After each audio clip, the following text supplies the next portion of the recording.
ஓம் முருகா போற்றி. ஓம் சரவணபவ. விதி என்று நீ எதையும் விட்டு விடாதே. இறைவனிடம் தொடர்ந்து வேண்டிக் கொண்டே இரு. விதிவிலக்கு என்று நிச்சயம் ஒன்று உள்ளது. இறைவனின் திருவடி பட்டு நம் தலையெழுத்து கூட மாறிவிடும். அதனால் இறைவனின் பாதத்தில் எல்லாவற்றையுமே சமர்ப்பித்துவிடு. உன் விதி மாறுவதற்கு கூட ஒரு வழி இருக்கின்றது. நிச்சயமாகவே உன் வாழ்வில் முன்னேற்றங்கள் தொடரத்தான் போகின்றன. வாழ்வில் ஏற்றங்களை சந்தித்து மனதில் மகிழ்ச்சியுடன் என்னை சந்திக்க நீ என் ஆலயத்திற்கு வருவாய். அப்போது உன் மனமானது மகிழ்ச்சியில் நிறைத்திருக்கும். அது நிச்சயம் நடக்கும். உன் முன்னேற்றத்தை யாருமே தடுக்க முடியாது. நீ நிச்சயம் முன்னேறுவாய். என்னை நம்பிவிட்டாய். இதற்கும் பயப்படாதே. என்றுமே நீ அஞ்சாதே. அஞ்சுவது என்று என்றுமே இல்லை உனக்கு. தைரியமாக இரு. நீ என்னுடைய குழந்தை. உனக்கு பொற்காலம் தொடங்கியது என் தங்கமி. உன்னுடைய பிரச்சனைகள் எல்லாமே முடிவுக்கு வரப்போகின்றது. நீ எதிர்பார்த்த வாழ்க்கை உனக்கு கிடைக்கப் போகின்றது. நீ மகிழ்ச்சியாக வாழப்போகின்றாய். நான் இருக்கிறேன். எதற்கும் நீ கலங்காதே.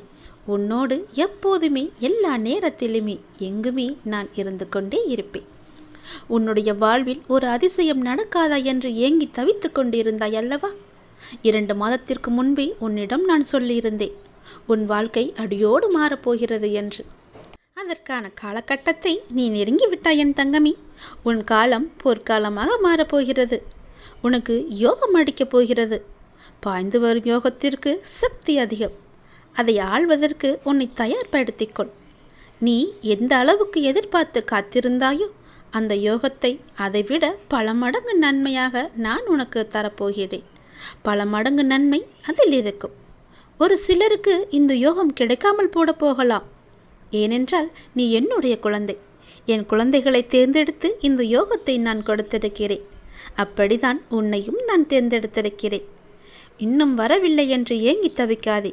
சில நாட்களில் அது உன் கையில் வந்து நிற்கும். எப்பொழுது கேட்டாலும் நிச்சயம் அது உனக்கு மட்டும் நான் தருவேன் என்று உன்னிடம் சத்தியமும் செய்திருந்தேன். அந்த நாள் நெருங்கிக் கொண்டே இருக்கிறது என் தங்கமி. அந்த ஒரு நாள் நிச்சயமாக இந்த யோகம் உன்னை தேடி வரும். நிம்மதியாக இரு. சந்தோஷமாக இரு. நல்லதையே நினைத்து கொண்டேரு. நல்லதையே யோசித்து கொண்டேரு. உனக்கு நான் இருக்கிறேன். என்ன பயம் வந்தாலும் யாம் இருக்க பயமேன் என்ற மந்திரத்தை நீ சொல்லிக்கொண்டே வா. நிச்சயம் உன் வாழ்க்கையில் நல்லது நடக்க நானே பொறுப்பெடுத்துக் கொள்கிறேன்.